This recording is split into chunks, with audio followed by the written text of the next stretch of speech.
not targets, not quotas.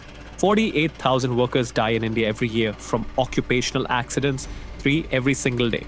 11 more injured just in registered factories. Each one walked in for a normal shift and never came home, like the 6 workers in Raipur.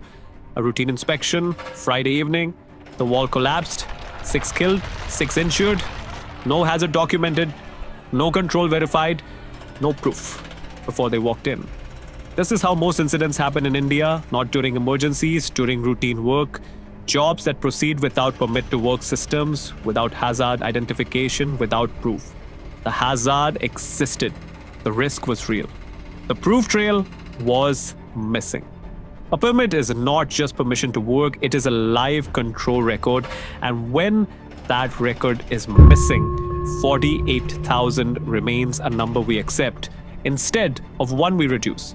In this video, we will look at how an e-PTW control trail should move from hazard identification to closure evidence, and how OQSHA helps make that journey visible and traceable.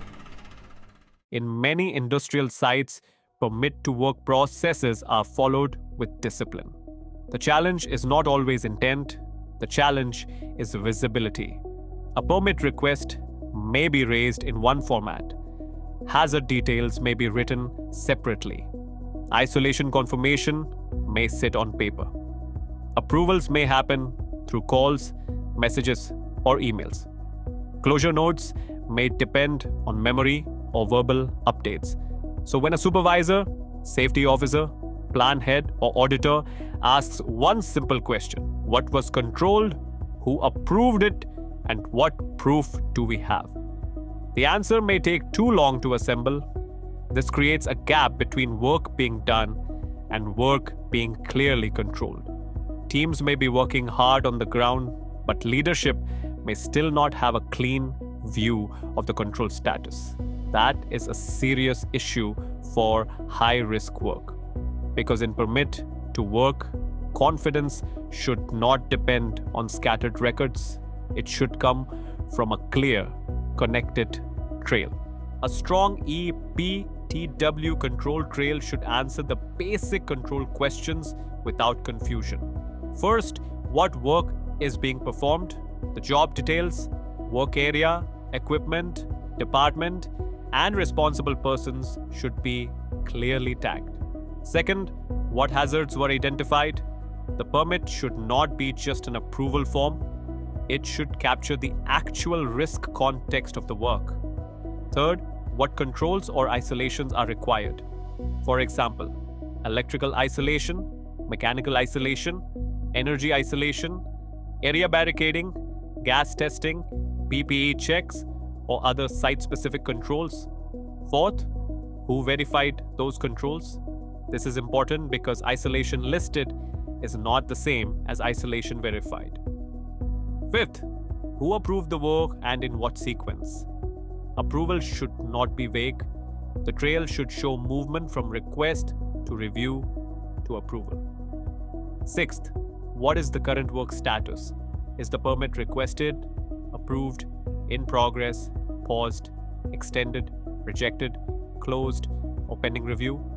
And finally, what closure evidence is available? Closure should not only say completed, it should carry proof, photographs, observations, remarks, checks, or attachments that show the work was closed responsibly. This is what makes the permit a live control record, not just a document, not just permission, a complete proof trail. Now let us look at how this control trail can work inside OQSHA. We start with permit request creation. Here the requester enters the basic job information: the type of work, location, department, work description, planned start and end time, and the responsible team. This is where the control trail begins. The permit is no longer a loose document. It is now connected to a specific job, a specific area, and a specific responsibility owner. Next, we move to hazard identification. The user can capture hazards related to the job and add the required safety controls. This helps the reviewer understand the risk context before approving the work. The next important section is isolation and control verification. For high-risk jobs, listing the control is not enough. The system should show what isolation or safety control is required, who is responsible, and whether it has been verified. This is where e-PTW becomes more than a digital form. It becomes a control checkpoint. Now we move to approvals. In OQSHA, permit approvals can follow the defined workflow. The permit moves from one approval stage to the next based on the organization's safety process. This helps avoid unclear responsibility. Instead of asking who approved this or was this reviewed, teams can see the approval movement directly in the system. Once the permit is approved, the work can move into the active stage. At this point, visibility becomes important for supervisors and safety teams.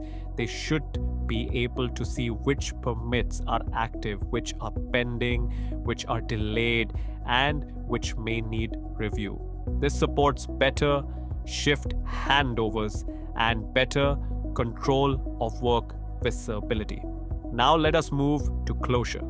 Closure is one of the most important parts of the permit lifecycle. A permit should not simply disappear after the work is done. The closing team should be able to add remarks, attach evidence, upload photographs, and confirm that the work area has been checked. This creates closure evidence. And when the permit is finally reviewed and closed, the organization has a complete digital trail from job request to hazard capture, controls, approvals, active work status, and final closure evidence.